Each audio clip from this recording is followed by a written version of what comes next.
Welcome to Let Me Fix This. Enjoy the video. You begin by confirming the essentials, update your Chromecast, and enable its Airplay feature in Google Home.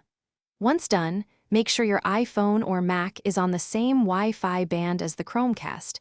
Mismatched bands block discovery. Next, open the app you'll cast from Control Center on iPhone or the Apple menu on Mac OS and locate Airplay output.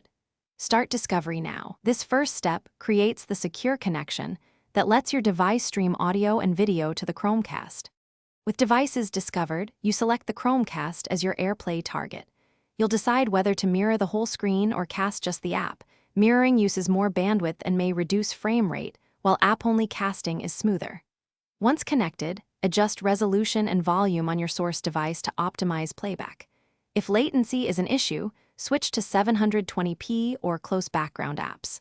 Remember, Wi-Fi congestion affects quality, so move closer to the router or lower other traffic when needed.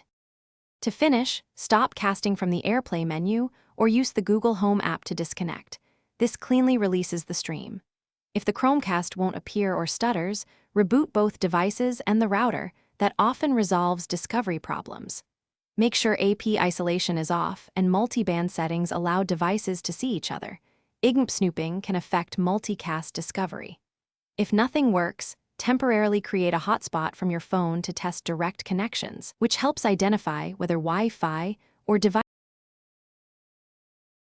Thanks for watching. If you found this helpful, don't forget to like and subscribe.